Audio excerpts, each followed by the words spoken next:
Melanie wanted to console Soul. He made sure that didn't happen. He was like, whoa, whoa, whoa, give her some space, give her some space. I want to go talk to Soul. About what? Just, I don't know. I want to talk to her. I mean, I think she just needs some time to cool down. Nah, nigga, but we know what she's trying to do. You don't want them to have that conversations and have the girl start connecting the dots. It's your Casual Cinema Bro, and this is the Casual Cinema Live. I'm here to talk about Love Island. It's my weekly wrap up. Here are my takeaways and just thoughts from this week's episodes. So let's get to it. Listen, I thought this overall was a good week of Love Island. All the episodes were interesting. There was the right amount of mess, the right amount of people, opening up to one another, and the right amount of like what the fuck is going on. Some of the key takeaways I have, one being no one seems to be really open. Everyone says they want to explore, but no one's truly exploring. Which brings me to takeaway number 2, the producers. The producers are producing one hell of a season. They're forcing the Islanders' hands by putting them in games that forces them to get a little messy, question one another, or, have a little fun. One being that sleepover game in the giant bed that was donated by Diddy. That game was pretty fun. It allowed the Islanders to, or at least the girls, to figure out which man was their man and, explore a little bit more through some kissing and everything, which did bring up some hard feelings from some of the guys or some of the girls. The colors mixing made red. I got some competition. Once he also introduced some of the new bombshells. Yes, we got bombshells this week. The bombshells this week were Caleb, Jen, and Soul, and they caused a ruckus. So I love the producers are forcing the hands of these Islanders because right now they are coming off very closed off, and it's only week 2. Let's take a look at some of these bombshells. The bombshells for this week were very elite. What makes them so great is they're somebody's type on this island. We got Caleb right here who is got the southern accent. That's Kenzie's type in terms of getting her cowboy.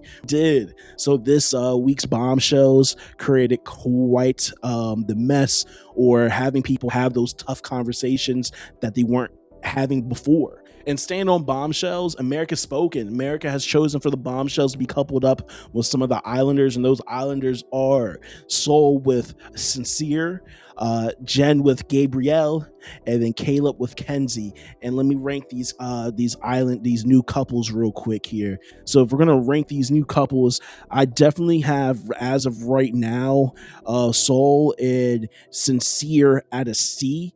Only because of Sincere. I feel like Sincere, he played Melanie and Soul to the T this week. He was not being honest. He was telling half truths. Even when Melanie wanted to console Soul, he made sure that didn't happen. He was like, whoa, whoa, whoa, give her some space, give her some space. I want to go talk to Soul. About what? Just, I don't know. I want to talk to her. I mean, I think she just needs some time to cool down. Nah, nigga, but we know what she's trying to do. You don't want them to have that conversations and have the girl start connecting the dots. That's not what he wanted. So he's not slick at all. So I have him at the C. Next, I have Jen and Gabrielle. I have him at a D right now because Gabrielle, that's his type, but Jen, I don't think that's really her type, and it seems like that's the only person that's really been trying to talk to her, so that's why America even voted for them in the first place. I do expect the next bombshell to come in, or maybe some of the guys might want to start exploring for her to open up to somebody else. I don't think this is going to be a good connection. Next, we have Kenzie and Caleb. I really think this is a great connection here. This is her type. The one thing I will say about Kenzie is I learned is everyone makes her feel like she got the tingle, or she has to scream. The S is silent. But I will say right here, this is a good connection. I think Caleb really likes her. I think once she leaves the bad boys alone, she'll really see that this is the guy for her. So I think America made a good choice here if I'm going to rank these new couples. Now, let's also get to what couples are trending up and what couples are trending down and what couples are just hit rock bottom flat out. Well, as you already know, we're going to go with the couples that are trending up here. I think Bryce and Trinity are my A tier. They're making the A tier. I don't think anyone's in this elite class just yet, But for the A tier, Bryce and Trinity is there. I know some people might be thinking what, but I think they had a strong week as far as opening up to one another, and just actually having these honest conversations. And just, you see clips of them gossiping with one another. You see clips of them just having a good time. You can tell Trinity is really starting to feel him. But Bryce, on the other hand, I think he is feeling Trinity, but he doesn't have a good friend. I think Zach is, I don't know if he's trying to tear them apart, but he's definitely not giving Bryce the right advice when it comes to Trinity. I feel like she doesn't like me that much. Can I be honest? I don't think she does. I don't know if she's got like the personality to match you. I don't think she fully gets your jokes. But Bryce did make some questionable decisions this week, wanting to pull Kayda for a chat. And while you may not like what he did or how he did it, he was being honest with Trinity. And he was, hey, listen, I'd rather do this now than wait 2 weeks later and still have this thought on my mind.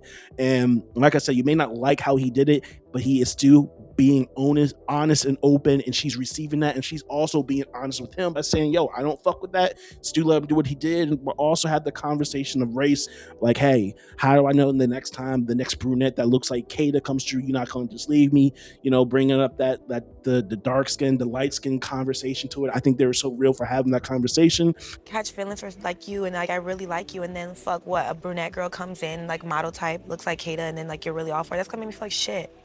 That's not a good feeling. They're having it. They're addressing the elephant in the room, which is why I have them in the A tier. What couples are trending down? I wouldn't say this couple's trending down. I'm just not really feeling it. Casey and Aniyah, I'm gonna keep them an A, but however, the less camera time they're having as a couple themselves, it's not doing anything for me. The only time Aniyah is getting pulled for a chat is to fucking gossip. Casey just makes funny faces. He's a meme god, you know what I'm saying, or a gif or gif god, whatever you want to call it. I just feel like I need to see more from them. I do feel like Casey wants to explore, but also he is being very considerate of Aniyah's feelings, and she's not exploring.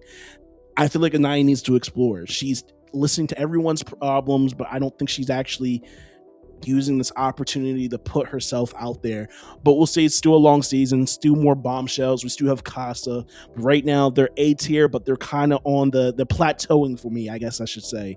Which couples hit rock bottom? Well, it would be Mel and Sincere. Wow, what a bad week for them. I think more on Sincere's part for not being truthful to Melanie, telling her half truth, making it seem like he wasn't interested in Soul, or saying I don't want to explore things, but he is exploring things. You want a yes or no answer?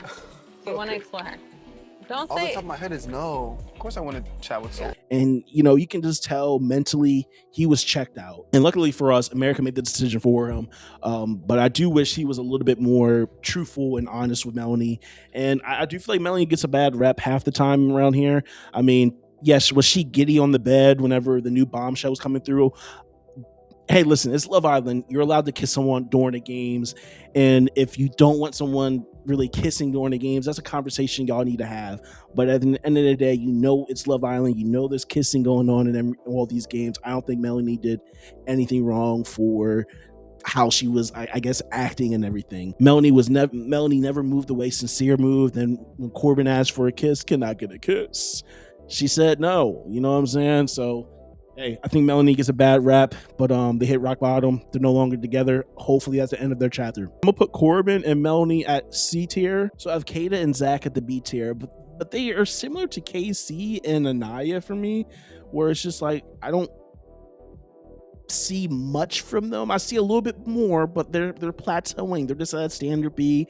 I don't really see them declining, and I don't really see them going up. But that's just how I have the couples ranked as of right now. Here are my Love Island rankings for the week. Like I said before, this was a solid week of episodes, and can't be mad at it. So yeah, I think that's everything.